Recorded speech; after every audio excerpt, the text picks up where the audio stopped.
o en el segundo o tercer video que hicimos, hice una introducción a las principales ecuaciones de estado, que están en el capítulo 3 de mi libro y en el capítulo 2 y 3 y 4 de Van Ness. Voy a tratar de mostrar las aplicaciones que he hecho para que ustedes puedan entender con relativa facilidad cómo son estas ecuaciones y cómo se aplican en casos específicos. Si recordamos lo que hicimos en ese video, primero que nada planteamos la ecuación del gas ideal, P por B igual a RT, y dijimos que esa ecuación no se ajusta para describir adecuadamente las sustancias reales. La ecuación del gas ideal P por B sobre RT debe ser igual a 1 para cualquier sustancia que siga ese comportamiento. Eso significa que si yo grafico aquí P por B sobre RT a cualquier presión, la ecuación del gas ideal nos dice que esto tiende a 1, o sea, es una línea recta. Pero las sustancias reales muestran varios comportamientos. Por ejemplo, puede ser así. Algunas sustancias reales hacen este comportamiento, otras son más pronunciadas. Mejor dicho, la ecuación del gas ideal no sirve para representar la realidad de las sustancias tales como se presentan en la naturaleza y en los procesos industriales donde se han hecho este tipo de investigaciones. Entonces la ecuación se ha modificado para adaptarla a la realidad. Y lo interesante es que con una buena ecuación de estado usted puede conocer la presión, el volumen, la temperatura, y con eso es suficiente para que puedan conocer la energía interna, la entalpía, la entropía y todas las demás funciones. Eso es lo que vamos a hacer hoy, para ver cómo una ecuación de estado nos ayuda a resolver cualquier problema, voy a decir, desde el punto de vista termodinámico. Y la vamos a comparar con los resultados que muestran las tablas, para conocer la bondad del ajuste de esas ecuaciones. En este caso yo las voy a comparar con las tablas del agua, que es la que estamos manejando acá. Y ustedes la pueden comparar con el amoníaco, etc. Se observa que algunas ecuaciones de estado tienden a describir mejor las sustancias que no son polares.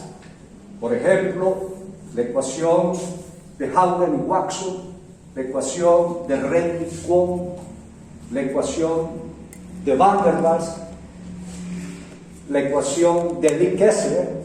Ellas tienden a ajustar mejor la información cuando los fluidos no son polares o son poco polares, precisamente porque allí no hay fuerzas intermoleculares de naturaleza electrostática, que son las que causan las mayores desviaciones.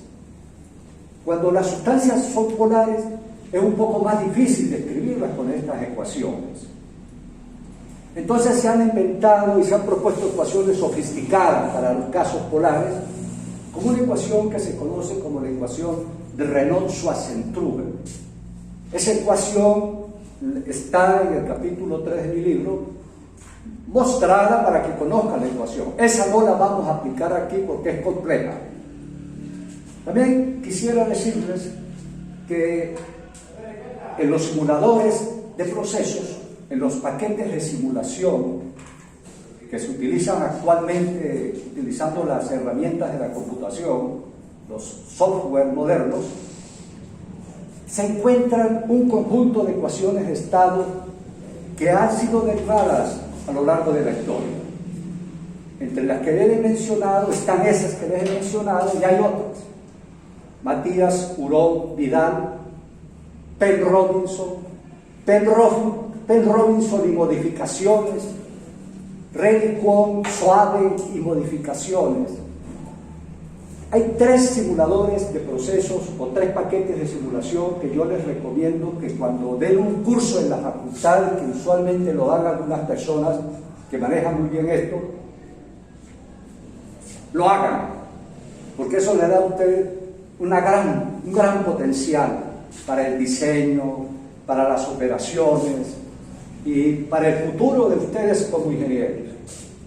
Los 3 paquetes más importantes donde aparecen las ecuaciones de estado más modernas son el PRO2, Aspen Plus y HYSYS. Esas ecuaciones que les he mencionado están allí. Y con eso, con ese paquete de simulación, usted puede diseñar hasta una refinería. Con esos paquetes de simulación. La escuela, afortunadamente, tiene esos paquetes instalados en el salón de computación de la escuela. Y a medida que ustedes van avanzando en los cursos, algunos profesores los introducen en esa visión del conocimiento termodinámico y del conocimiento actual en estos campos. El profesor Ronald Varilla, que fue profesor de esta escuela y se fue, es un experto en HYSYS. Lo menciono aquí porque hay que mencionar lo que hacen las personas. El profesor Lester Rodríguez es un experto en PRO2. Me imagino que habrá avanzado en otras visiones de esto. Usualmente ellos ofrecen cursos sobre esto y, como les digo, no pierdan la oportunidad de que cuando ofrezcan un curso y si tienen tiempo, tómenlo. Dada esta información, vamos a borrar un poquito el pizarrón aquí.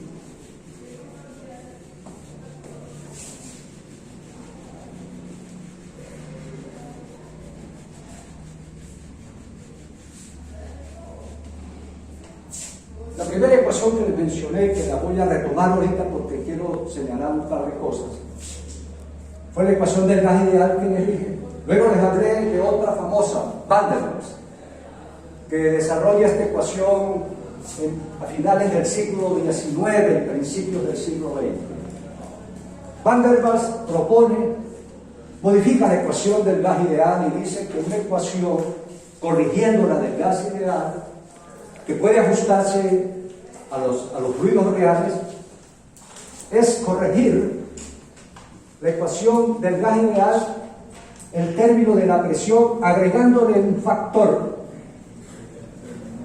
que tome en cuenta la atracción intermolecular, que es una de las limitaciones de la ecuación del gas ideal, porque no toma en cuenta las atracciones intermoleculares.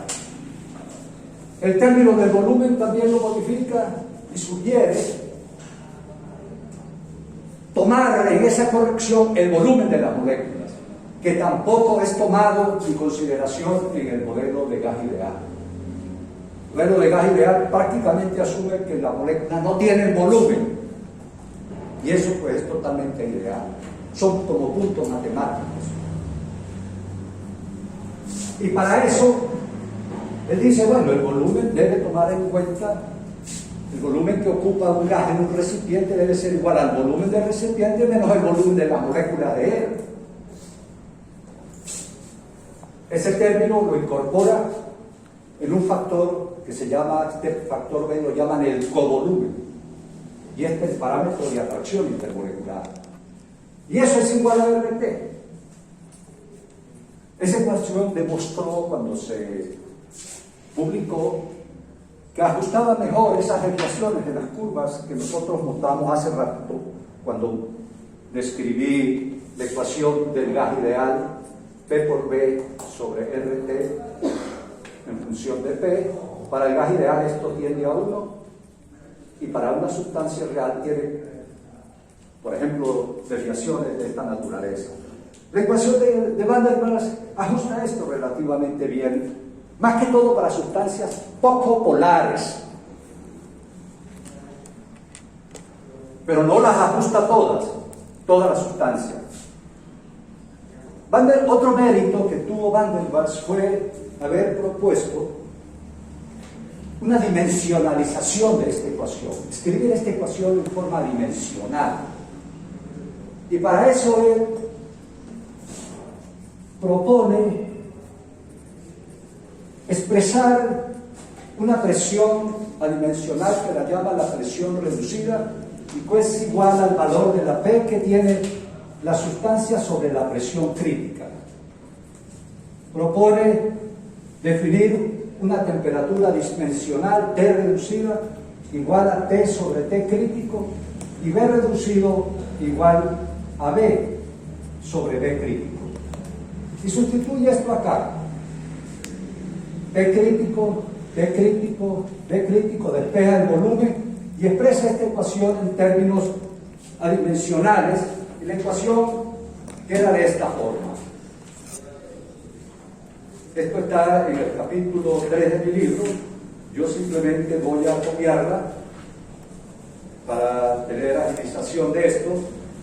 Y cuando se expresa en términos de esas variables reducidas, esa ecuación queda B reducido más 3 sobre el volumen reducido al cuadrado por el volumen reducido menos 1/3 igual a 8/3 de la temperatura reducida. Pueden observar, esta ecuación es válida entonces para cualquier sustancia, independiente de su naturaleza. Y dice algo como esto: dos o una o más sustancias que tengan la misma presión reducida y la misma temperatura reducida tendrán el mismo volumen reducido. Eso lo llamó él el principio de estados correspondientes.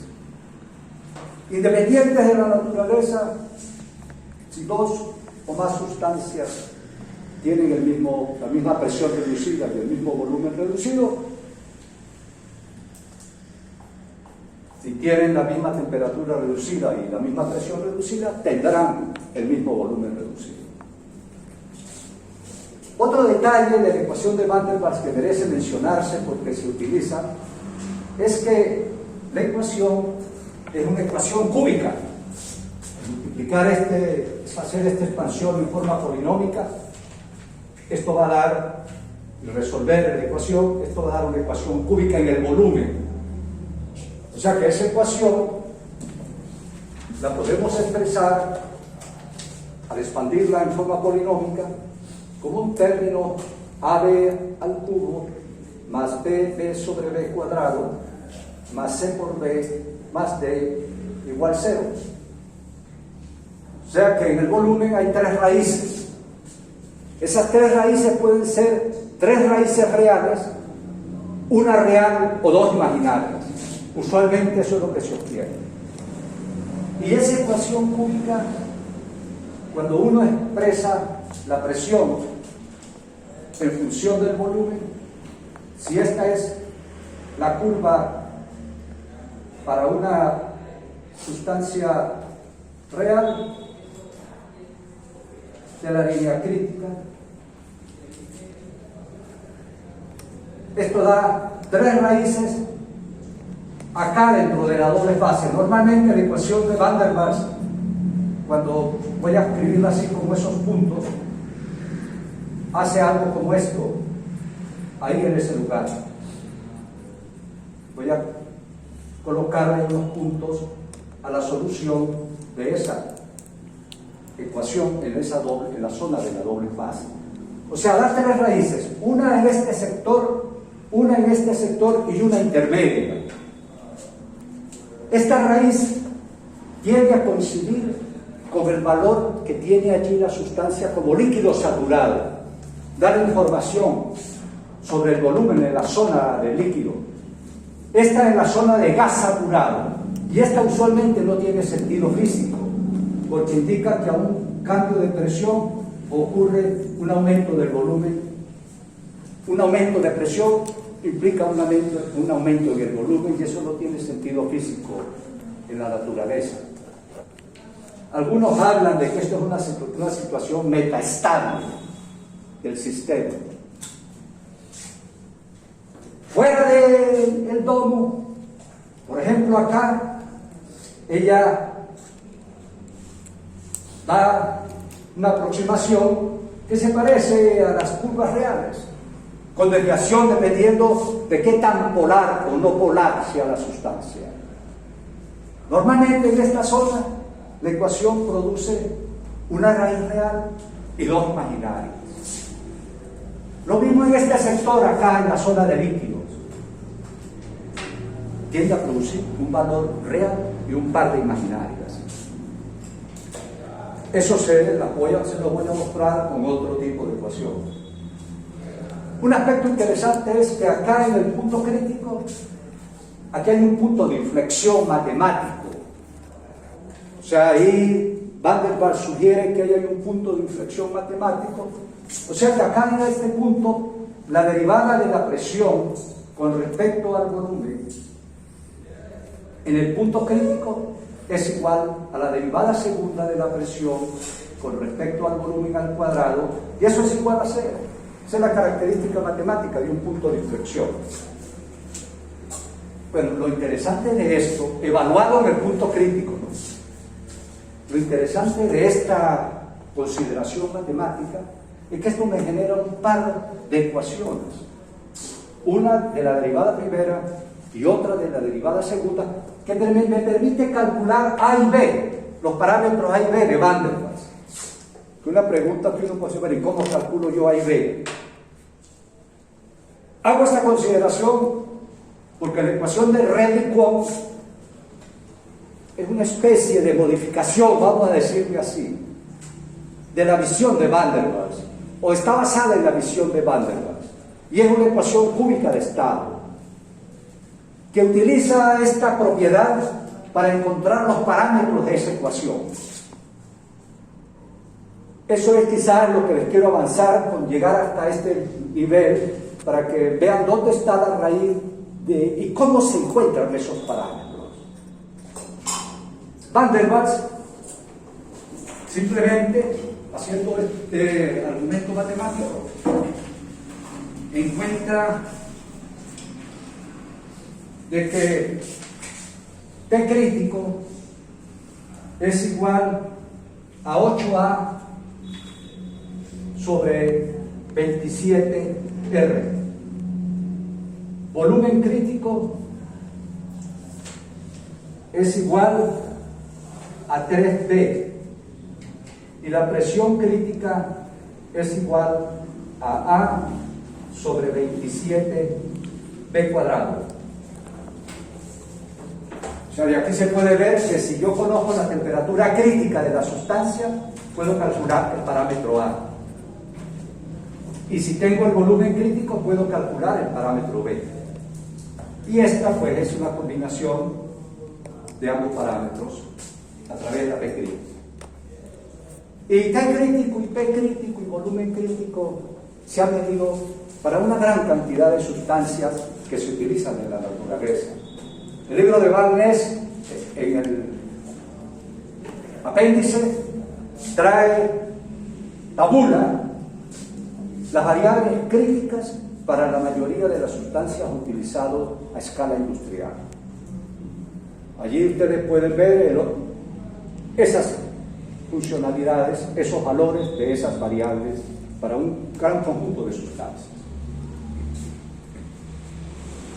Este es el legado de Van der Waals. Por eso a él le dan el Premio Nobel de Química hacia principios del siglo XX aproximadamente.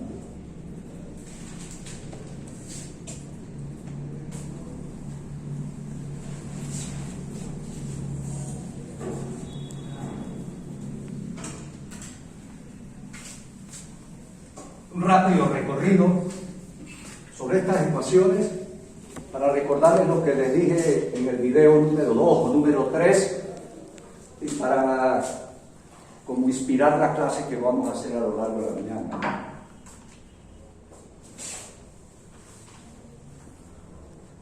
pasando el tiempo, les dije también hace unos días que P por B sobre RT también se podía expresar para los fluidos reales utilizando la visión de las ecuaciones de Viriani, que dice que el resto P por B sobre RT es igual a 1.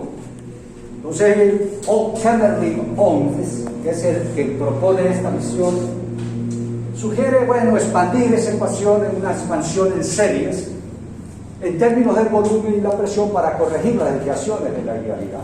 Si una sustancia real, P por B sobre RT no es igual a 1, pero él sugiere, bueno, vamos a expandir esto en serie y vamos a hacer unas correlaciones,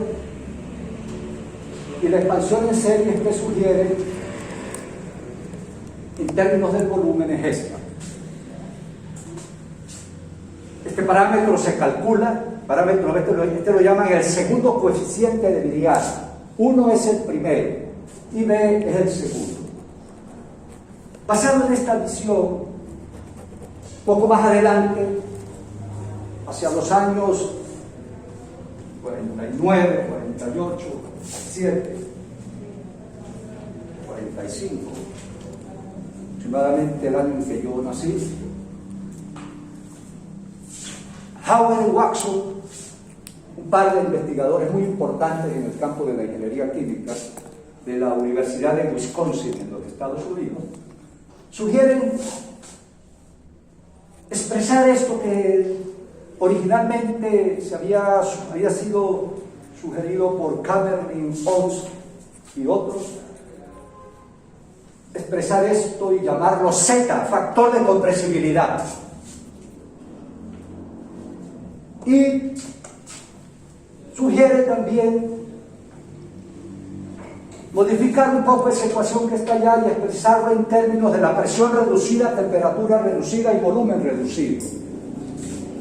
P es P reducido por P crítico, B es B reducido por B crítico, R, T reducido por T crítico. Acomodan esto se lo mencioné en el segundo video. Esto quedaría P reducido, B reducido, T reducido, P crítico, B crítico, R, T crítico, y este es el valor de Z en el punto crítico. P crítico, B crítico, R, T crítico. Este es el valor de Z en el punto crítico o Z crítico.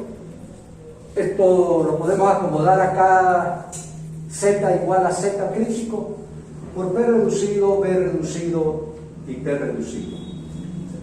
Z crítico de la sustancia, y ellos proponen en ese tiempo del año 49 utilizar un valor de Z crítico que es el promedio de los Z críticos experimentales existentes en los bancos de datos de esos tiempos, y ese número era aproximadamente 0.27 PR, BR, TR. Con esta aproximación ellos calculaban el factor de compresibilidad, y conocido el factor de compresibilidad podían calcular el volumen real de la sustancia, volumen Z por RT crítico sobre P. Y ese volumen solía o suele ajustar relativamente bien, suele estimar relativamente bien, valga la redundancia, las propiedades de aquellos fluidos reales que son poco polares. Los polares se desvían mucho, y propone que es lo más importante, una gráfica para calcular los valores de Z de manera rápida. Una gráfica que tiene esta forma, escriben Z en función de la presión reducido. Cuando tenemos gases ideales, este valor de Z es 1 y las sustancias reales tienen a diferentes temperaturas, coloca T reducido a diferentes temperaturas, hace esta gráfica y pueden estimarse de manera rápida a una cierta PR y a una cierta temperatura TR el factor de compresibilidad. Esas gráficas yo las traje aquí porque las gráficas son muy útiles, porque te muestran una pintura gráfica del problema y usted cualquier problema como los que hemos visto acá lo pueden contar acá, aun cuando sea aproximado el valor. Aquí pueden ver la gráfica del Z. Aquí está el factor de compresibilidad a diferentes presiones reducidas y temperaturas reducidas. Y lo más interesante es que muestra las tres regiones que hemos estudiado en los diagramas presión-volumen. La zona por encima de la T crítica. Cuando estamos en el punto crítico, la T reducida es 1, la presión reducida es 1 y el volumen reducido es 1. Entonces muestra la zona de vapor sobrecalentado, la doble fase, la zona donde tenemos el gas saturado y la zona donde tenemos el líquido saturado, y la zona de líquidos aquí abajo. Ustedes, conociendo la P reducida y la T reducida, se meten acá en esta grafa y gráficamente y rápidamente sacan Z, porque van a ver ahora, dentro de unos minutos, la complejidad que exige, por ejemplo, Rayleigh Kwon, una de las más elementales, para buscar Z y otras variables termodinámicas que vamos a estudiar. Lo traigo a colación porque yo le voy a hablar toda la mañana sobre esto. Y si no les menciono esto, no van a entender mucho lo que yo les hablo. Por eso es que me he dedicado a irme a lo más elemental, empezando con Van der Waals, para que ustedes puedan captar lo que viene con Rayleigh Kwon y con Lee Kessler. Ahora les mostraré el resto de la información que hay aquí, que se saca de Howell y Watson, que es este otro par de gráficas. Pero voy a explicar un poco lo que hay detrás de este par de gráficas a continuación, y a través de las correlaciones.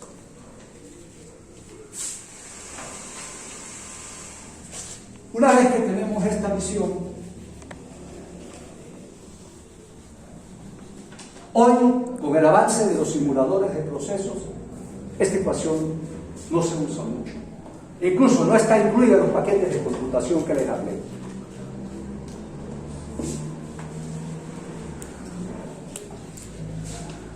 Lo único que queda ahí es el testimonio histórico del factor de compresibilidad, que sí permanece en todas las ecuaciones.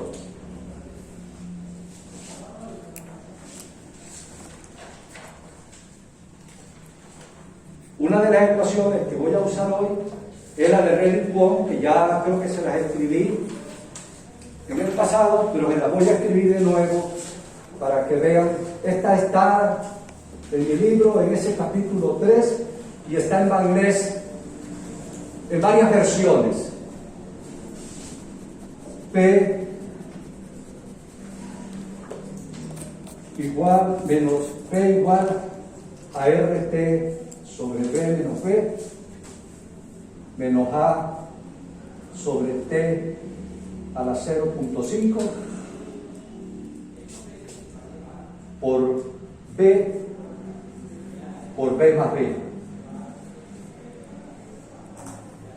A es un remanente de ese parámetro de Rayleigh Kwon de Van der Waals, y es igual en esta versión 0.4278 R cuadrado T crítico a la 2.5 sobre P crítico, y B es igual a 0.0867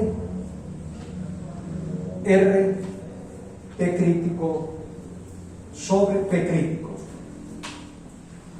Pueden observar que lo que necesito para calcular el A y B para cualquier sustancia son sus variables, sus propiedades críticas. Estas son curvas de ajuste matemático. O sea, tienen los datos de presión, volumen y temperatura en el banco de datos de la sustancia, conocen las T críticas y P críticas y ajustan los datos experimentales y han encontrado esa ecuación que funciona mayormente, con mayor precisión, para sustancias no polares o poco polares.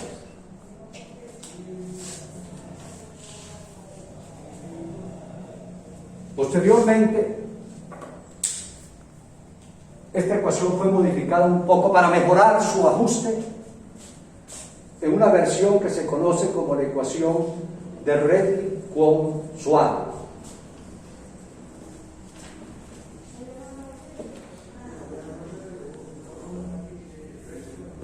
La ecuación de Redlich-Kwon modificada la voy a escribir porque hay algo importante que debo mencionarles allí. Es P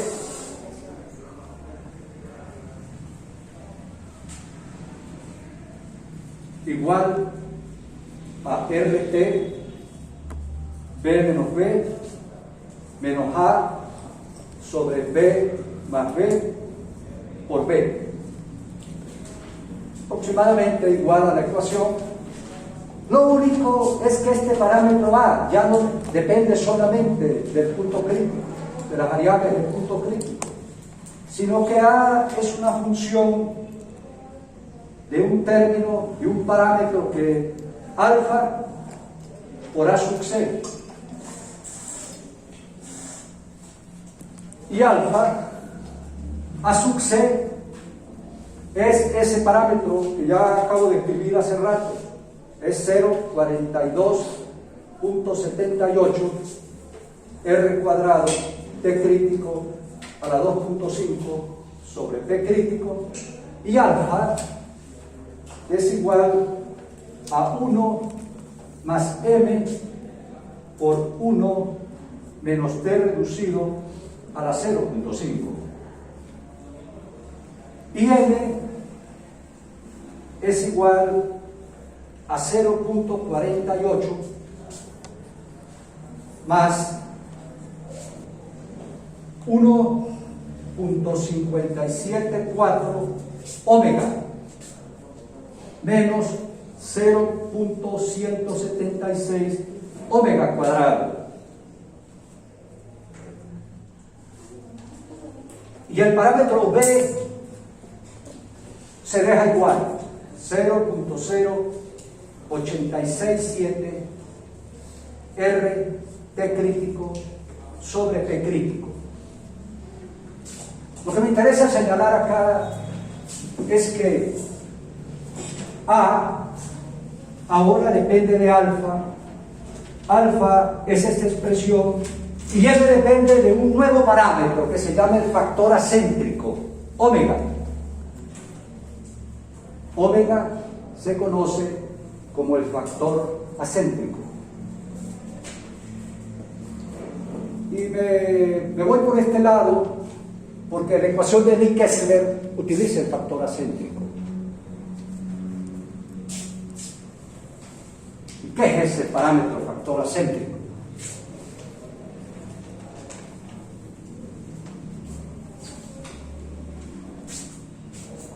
Oye, estas ecuaciones están escritas en el libro, en el capítulo 3, o sea que pueden verlas aquí también con detenimiento. También las trae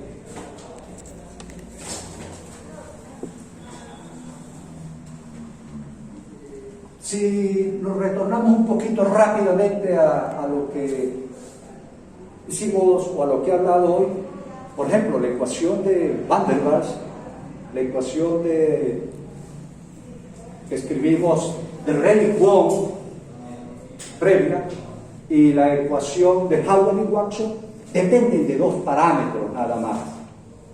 Esencialmente dependen de un par de términos. Mejor dicho, el Z en esas ecuaciones se puede expresar en términos de PR y TR, como vimos en la gráfica. En cambio, en esta ecuación, cuando desarrollemos Z, yo puedo acomodar esta ecuación P por B sobre RT igual Z. Ya se los voy a mostrar en algunas versiones. Z depende ahora de tres parámetros: PR, TR y omega, o sea, el factor acéntrico. Mejor dicho, el factor acéntrico es un nuevo parámetro que se utiliza para ajustar mejor las ecuaciones de estado a la realidad. Y suele funcionar relativamente bien, o bien, vamos a decirlo así, para sustancias no polares o poco polares. ¿Por qué el factor acéntrico? Voy a borrar esto acá. El factor acéntrico es un parámetro que mide la no esfericidad de las moléculas reales respecto a la esfericidad de las moléculas de los gases ideales. O sea, ¿qué tanto se distorsionan las moléculas respecto a la forma esférica? Y esa distorsión ocurre por las fuerzas electrostáticas, por las fuerzas intermoleculares que existen, que deforman las esferas o las aproximaciones esféricas de las moléculas de las sustancias ideales. Y es muy sencillo de determinar experimentalmente, o fue la visión como propuso otro señor, un gran investigador también, Pixel. Hay varias correlaciones de Pixel. Él y sus colaboradores observaron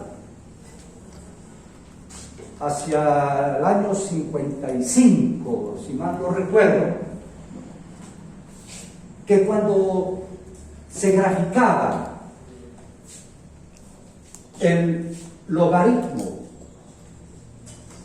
de la presión de vapor reducida, o sea, P de vapor sobre P crítico, en función del inverso de la temperatura reducida, se encontraba, y esto lo hizo en la escala entre 1, esto se mueve entre 1 y 2, él encuentra que los gases nobles, particularmente el argón, el criptón, el renón, el radón, o sea, esas gases nobles, cuando lo graficaban, se observaba una línea recta. Aquí está xenón, argón, y que los gases ideales monoatómicos, esos que son monoatómicos, prácticamente se montaban sobre la línea recta. Mientras que las sustancias reales se desviaban. Por ejemplo, el metano, el decano, el butano, por debajo de la línea recta. Pero seguían una línea en este rango de temperaturas reducidas. Y algunos exóticos se montan por encima de la línea. Lo llaman los gases cuánticos. Entonces ellos razonan de esta manera. Esto se mueve entre 0 y menos 2.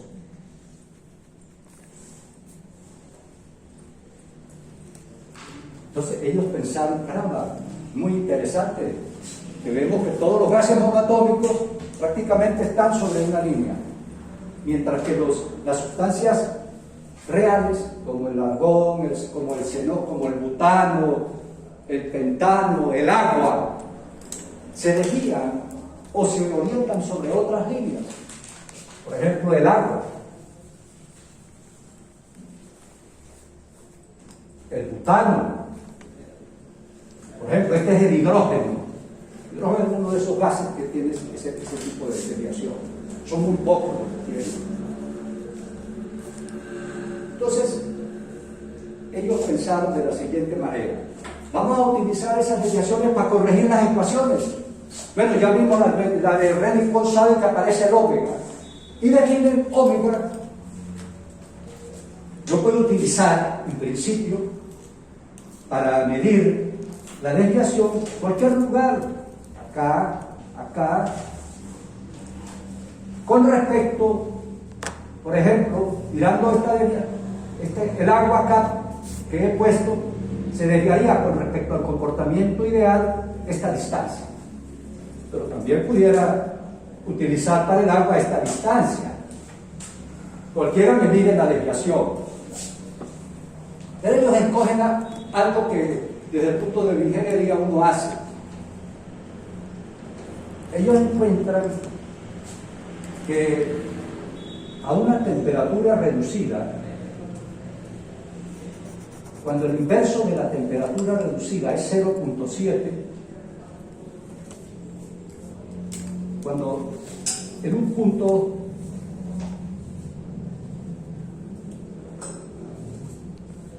T reducida igual a 1.43,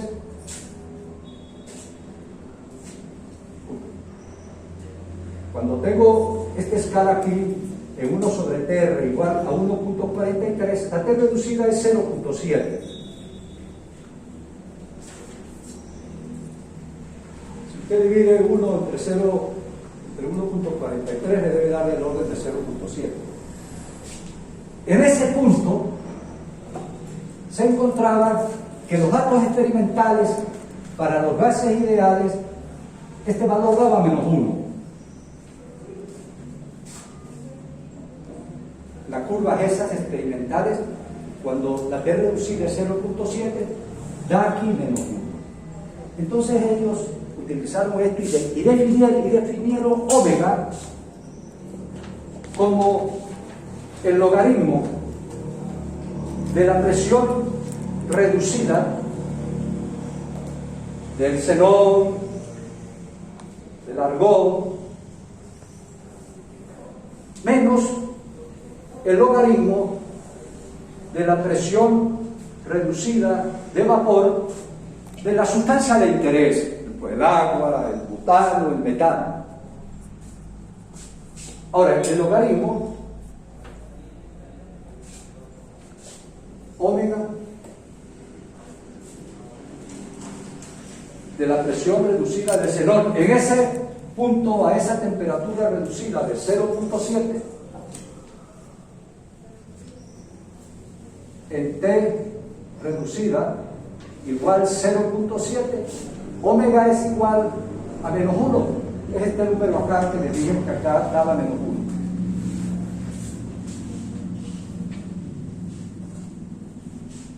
En cualquier otro lado, menos las sustancias reales tienen valores negativos.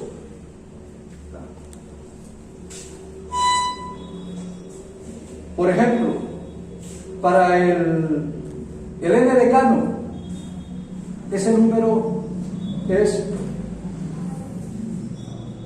1 menos 1.492. Cuando yo resto esto, o sea, eso lo hacen de esa manera para que los omegas resulten positivos. Esto vale 0.492. Esto es el omega del decano. O sea, una molécula lineal con 10 átomos de carbono y un hidrocarburo. Ustedes recuerdan esto: C4, CH3, CH2, CH2, CH2, CH2, bueno, 10 moléculas CH3. Ese es el valor de omega. El argón, que es una molécula esférica, tiene el valor de 0. ¿Por qué? ¿Por qué 0? Porque si yo resto argón con argón me da 0. No la distancia, es la distancia. Entonces, este número, dijeron ellos, caramba, es interesante, el argón me da, si yo corrijo la ecuación incorporando este parámetro, alguna de las ecuaciones de estado, yo estoy midiendo la desviación esencialmente con respecto a esos gases monoatómicos. Entonces es una buena medida de la desviación de la idealidad y la incorporan como parámetro de ajuste en la ecuación de Reddy-Kwon, por ejemplo. Suave, el otro personaje que aparece en la ecuación, Reddy-Kwon suave, ellos incorporan omega para medir, para crear una ecuación de estado que es más perfecta que la ecuación original de Reddy-Kwon.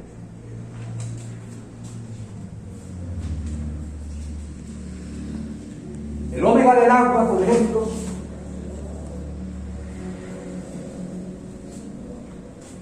es igual a 0.345.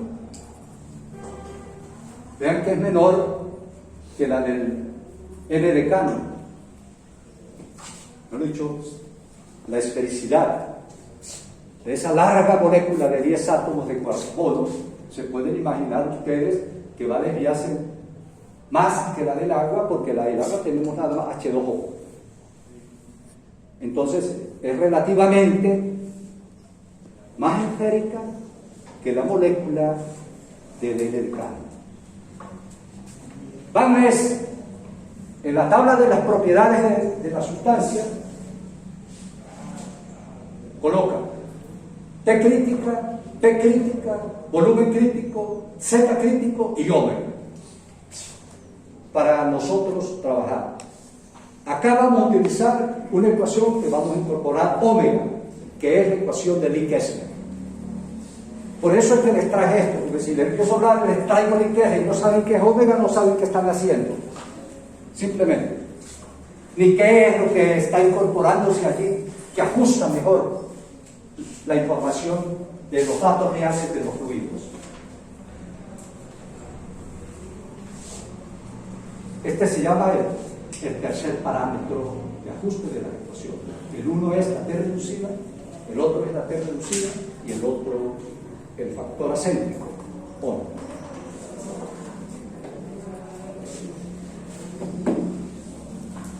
Vamos a lograr esto. Esta explicación aproximadamente la tiene Van Leegh en el capítulo 3, o menos con este tono.